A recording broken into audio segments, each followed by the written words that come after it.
guys, it's Katie from Team Lucky Little Learners here with another week of teaching tips. This time I'm sharing tips from our classroom community on solving a very common end-of-year teacher stress creator: packing up your classroom to prepare for summer break. However, this stressful task can become easy with our 3-step method. And I'm infusing some tips right from our teacher Facebook group that have made packing up for your colleagues way easier and less nerve-wracking. Let's dive in. When it comes to classroom pack-up, I know it seems eons away, but you do have to keep back to school time in your mind, because focusing on the fall will make your unpacking way easier. Step 1 is to organize and declutter. So even if you're not moving classrooms, it is a great time to do a quick decluttering session. If there's something in your cupboards or somewhere in your classroom that you haven't used the entire school year, I would say ditch it. When I'm packing up my classroom, I like to categorize items. So I'm not going to take a bin of books and throw them in with my math tools.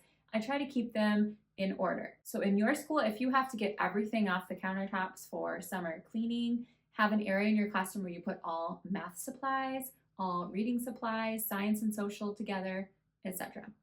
If you have cupboard space, fill a cupboard with all math, fill a cupboard with all reading. You get the idea. Label everything. This tip from our Facebook group is genius. She had to put things in her cupboards for the summer, so on the inside of her cupboard door, she put a sticky note labeling everything that she put in there, so when she came back to school in the fall, she opened the cupboard and knew exactly where she would find what she needed. So when you're labeling your boxes, you could write math tools and even, for example, shelf under window. That way when you're unpacking your classroom, you can quickly remember where you kept things this year. Now, if you are seeing this before the end of the school year, get your students involved in the pack-up. They love it and it can fill some time up. I have my students keep math manipulative toolboxes or pouches in their desks. And so what I'll have them do at the end of the year is throw away all the paper manipulative, if they're crinkled or folded in half, which most of them are, have them clean up the other supplies, and then even tuck in fresh paper tools for the students to cut out next year. They'll zip them up, hand them to me, and those are ready to go for the first week of school. Students also love cleaning things, wiping things down, organizing book bins, making sure every book is in the right bin, etc. Give them jobs, they will love it. Step 2 is when you're packing and organizing. Like I said before, pack by subject area, but also pack strategically. You're going to want to pack the things that you're going to need in the beginning of the year towards the front of your cupboard, shelves, or whatever storage area you're using. Then put all of your daily use items together. This makes it easy to find and the first thing you'll unpack upon your return. When I was packing up my materials, I did not have room in my cupboard for my counter space items that I had. And so I invested in a few clear totes and I labeled them. I loved the clear totes. They were strong, sturdy, they were very affordable, and I could see what I was quickly grabbing when I returned for workshops. If you want to go even further, type out a quick list of everything that's in the bin and tape it to the inside cover. If you are not required to do a classroom inventory, it might still be wise to take pictures of your personally owned items, just in case anything goes missing over the summer.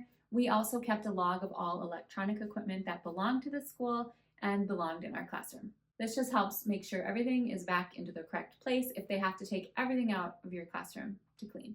Really quick, before I move on, I want to tell you in the description is a link that leads to a $1 trial for our teacher membership site. All Access is our membership site with over 20,000 resources that are available just to click, print, and teach. We've done the heavy lifting for you. You get to do the fun part.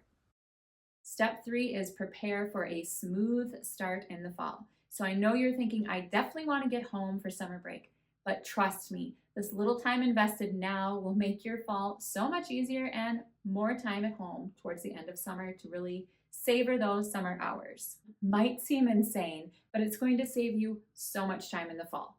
I like to copy off all of my first week of school resources before I leave for the summer. I'll tuck them in a file that says back to school, and that way when I return to workshops, I can focus on other things like labeling name tags, desks, toolboxes, anything like that. It is definitely a time saver, and you won't be one of the ones standing in the copy line at back to school workshops. I also print off my back to school checklist and put that right on the top of my back to school file. I can quickly pull that out and start working. I create a classroom layout on just a blank piece of paper. Now, I don't do this every year, but the years that I felt my classroom layout was a little lacking or there were certain things I didn't like, I thought I am going to do this right now while it's clear in my head what didn't work and what did work out with my classroom layout. So I'll draw a quick layout and also tuck that in my back to school file.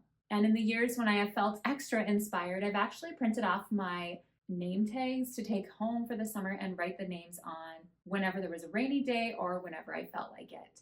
If you are one who likes to take things home for those quieter days, you could also print off centers that you're wanting to prep. When all of this is done, when I have organized, I have decluttered, I have packed up everything that is loose in my classroom, and I've prepped a little bit for the fall, I take one more walkthrough through my classroom and say goodbye for the summer. If you follow this 3-step pack-up plan, you can go home for summer break feeling confident that back to school workshops will be a breeze. See you next week and enjoy your end of school year. Check out these 2 videos and don't forget to subscribe to never miss any teaching tips and tricks.